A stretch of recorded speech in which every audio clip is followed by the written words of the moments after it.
ನಮ್ಮ ಅಂಬೇಡ್ಕರ್ ಸರ್ಕಲ್ದಲ್ಲಿ ಟ್ರಾಫಿಕ್ದ ಸಮಸ್ಯೆ ಆಗಿರೋದ್ರಿಂದ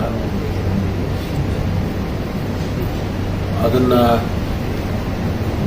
ನಿರ್ವಹಣೆ ಮಾಡಲಿಕ್ಕೆ ಆರ್ಟಿಫಿಷಿಯಲ್ ಇಂಟೆಲಿಜೆನ್ಸಿ ಅಂತಕ್ಕಂಥ ಹೊಸ ತಂತ್ರಜ್ಞಾನದ ಒಂದು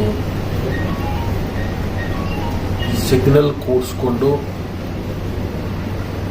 ಟ್ರಾಫಿಕ್ ನಿರ್ವಹಣೆ ಮಾಡಲಿಕ್ಕೆ ಅದರಿಂದ ಭಾಳ ಉಪಯೋಗ ಆಗ್ತಿದೆ ಅಂತಕ್ಕಂಥ ಒಂದು ಪೊಲೀಸ್ ಇಲಾಖೆ ವರದಿಯ ಪ್ರಕಾರ ನಮ್ಮ ಶಾಸಕರ ನಿಧಿಯಲ್ಲಿ ಸುಮಾರು 22 ಲಕ್ಷ ರೂಪಾಯಿಗಳನ್ನು ಈಗಾಗಲೇ ನಾವು ಮಂಜೂರಾತಿ ಮಾಡಿದ್ದೀವಿ.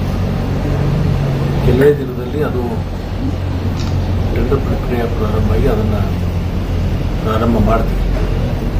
ಅಂದರೆ ಅಲ್ಲಿ ಕಾನ್ಸ್ಟೇಬಲ್ಗಳು ಇಲ್ಲದೇ ತನ್ನಷ್ಟಕ್ಕೆ ತಾನೇ ಅದು ನಿರ್ವಹಣೆ ಮಾಡ್ತಕ್ಕಂಥ ಒಂದು ಹೊಸ ತಂತ್ರಜ್ಞಾನ. ಬೆಂಗಳೂರು ಸಿಟಿಯಲ್ಲಿಯೂ ಕೂಡ ಅನೇಕ ಕಡೆ ಅದರದ ಸದುಪಯೋಗವನ್ನು ಆಗ್ತಾ ಇರ್ತಕ್ಕಂಥದ್ದು ಗಮನದಲ್ಲಿ ಇಟ್ಕೊಂಡು ಅದು ಮಾಡಿದ್ದೀವಿ.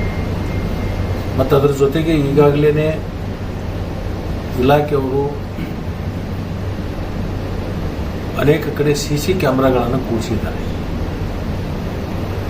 ಯಾರು ಹೆಲ್ಮೆಟ್ ಇಲ್ಲದೆ ಸಂಚಾರ ಮಾಡ್ತಾರೆ, ಆ ಸಂಚಾರ ಮಾಡ್ತಕ್ಕಂಥ ಸಂದರ್ಭದಲ್ಲಿ ಹೆಲ್ಮೆಟ್ ಇಲ್ಲದೆ ಇರತಕ್ಕಂಥದ್ದು ಅದು ಗುರುತಿಸಿ ನೇರವಾಗಿ ಅವರ ಮನೆಗಳಿಗೆ ದಂಡದ ಪಾವತಿಯನ್ನು ಕೊಡ್ತಕ್ಕಂಥ ಒಂದು ವ್ಯವಸ್ಥೆ ಅನೇಕ ಕಡೆ ಪ್ರಾರಂಭ ಆಗಿದೆ. ಅದು ಅಥಣಿಯಲ್ಲೂ ಕೂಡ ಪ್ರಾರಂಭ ಆಗಿದೆ. ಅದರಿಂದ ನಾನು ಸಾರ್ವಜನಿಕರು ಎಲ್ಲರಿಗೂ ಕೂಡ ಒಂದು ಬೈಕ್ ಮೇಲೆ ಓಡಾಡ್ತಕ್ಕಂಥ ಏನು ಜನರಿದ್ದಾರೆ, ಅನಾವಶ್ಯಕವಾಗಿ ಇದನ್ನು ದಂಡವನ್ನು ಹಾಕೊಳ್ತಕ್ಕಂಥದ್ದಾಗಬಾರ್ದು.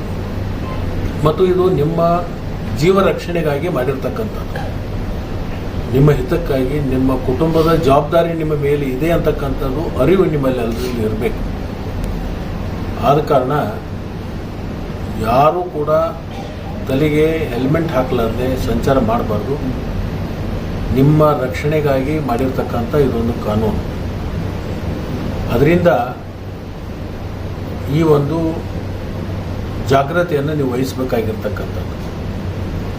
ಇಲ್ಲದೆ ಹೋದರೆ Ambedkar circle, Swami Vivekananda circle, Shivayogi circle, Basaveshwara circle, ಈ ಎಲ್ಲ ಸರ್ಕಲ್ಗಳಲ್ಲಿ CC ಕ್ಯಾಮ್ರಾಗಳನ್ನು ಕೂಡಿಸಿರ್ತಕ್ಕಂಥದ್ದು. ಅಲ್ಲಿ ಪೊಲೀಸರು ಇರಲಿ ಬೇಕಾದ್ರೆ ಬಿಡಲಿ, ನೀವ್ಯಾರು ಹೆಲ್ಮೆಟ್ ಇಲ್ಲದೆ ಸಂಚಾರ ಮಾಡ್ತೀರಿ ಅದು ದಂಡ ಪಾವತಿ ಮಾಡ್ತಕ್ಕಂಥದ್ದಿದೆ. ಅದಕ್ಕೆ ತಾವೆಲ್ಲರೂ ಜಾಗೃತರಾಗಬೇಕು. ನಿಮ್ಮ ಆತ್ಮರಕ್ಷಣೆಗಾಗಿ, ನಿಮ್ಮ ಜೀವ ರಕ್ಷಣೆಗಾಗಿ ಇದನ್ನು ಪೊಲೀಸರು ಮಾಡಿರ್ತಕ್ಕಂಥ ಕಾರ್ಯಕ್ರಮಕ್ಕೆ ನೀವೆಲ್ಲರೂ ಸಹಕಾರ ಕೊಡಬೇಕು ಅಂತೇಳಿ ನಾನು ಕೇಳ್ಬೋದು.